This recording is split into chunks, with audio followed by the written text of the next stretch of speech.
قد جاء مهديكم وظهرت آية فاسعوا بصدق القلب يا فتياني.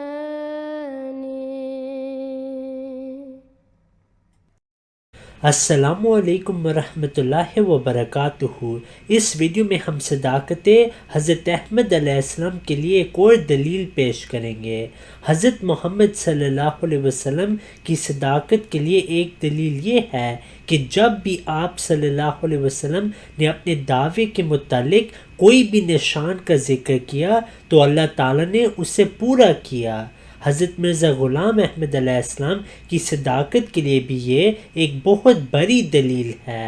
اس ویڈیو میں ہم حضرت مرزا مسرور احمد ایدہ اللہ تعالی بنصر عزیز کو سنیں گے، جو کہ ایک بہت اہم واقعہ کا ذکر کرتے ہیں جس سے صداقت حضرت احمد علیہ السلام ثابت ہوتی ہے۔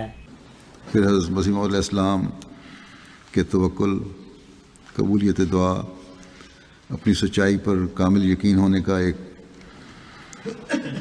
واقعہ بیان کرتے ہوئے حضرت مسلم موعود نے فرمایا کہ حضرت مسیح موعود علیہ السلام کے زمانے میں ایک دفعہ کپورتھلے کے احمدیوں اور غیر احمدیوں کا وہاں کی ایک مسجد کے متعلق مقدمہ ہو گیا۔ جس جج کے پاس یہ مقدمہ تھا اس نے مخالفانہ رویہ اختیار کرنا شروع کر دیا۔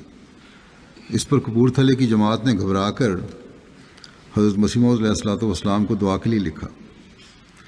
حضرت مسیح موعود علیہ السلام نے اس کے جواب میں انہیں تعریف فرمایا کہ اگر میں سچا ہوں تو مسجد تم کو مل جائے گی، مگر دوسری طرف جج نے اپنی مخالفت بدستور جاری رکھی اور آخر اس نے احمدیوں کے خلاف فیصلہ لکھ دیا۔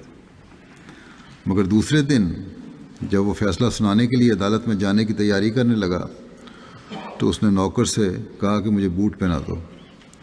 نوکر نے ایک بوٹ پہنایا اور دوسرا بھی پہنا ہی رہا تھا کہ گھٹ کی آواز آئی۔ اس نے اوپر دیکھا تو جج کا ہارٹ فیل ہو چکا تھا۔ اس کے مرنے کے بعد دوسرے جج کو مقرر کیا گیا اور اس نے پہلے فیصلے کو بدل کر ہماری جماعت کے حق میں فیصلہ کر دیا، جو دوستوں کے لیے ایک بہت بڑا نشان ثابت ہوا اور ان کے ایمان آسمان تک پہنچے۔ غرض اللہ تعالیٰ کی سنت ہے کہ وہ اپنے انبیاء کے ذریعے متواتر غیب کی خبریں دیتا ہے، جن کے پورا ہونے پر مومنوں کے ایمان اور بھی ترقی کر جاتے ہیں۔ یہ غیب کی خبروں کا نتیجہ تھا کہ جو لوگ حضرت محمد رسول اللہ صلی اللہ علیہ وسلم پر ایمان لائے ان کے دل اس قدر مضبوط ہو گئے کہ اور لوگ تو موت کو دیکھ کر روتے ہیں، مگر صحابہ میں سے کسی کو جب خدا تعالیٰ کی راہ میں جان دینے کا موقع ملتا تو وہ خوشی سے اچھل پڑتا اور کہتا فزتو رب الکعبہ، کہ رب کعبہ کی قسم میں کامیاب ہو گیا۔ If you have not yet subscribed, make sure to subscribe and click on the bell icon so you can get notifications for every new video. Also make sure to like and comment on the video and follow on Twitter and Instagram. نبينا صل على محمد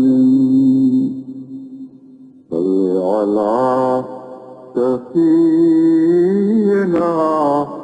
صل على محمد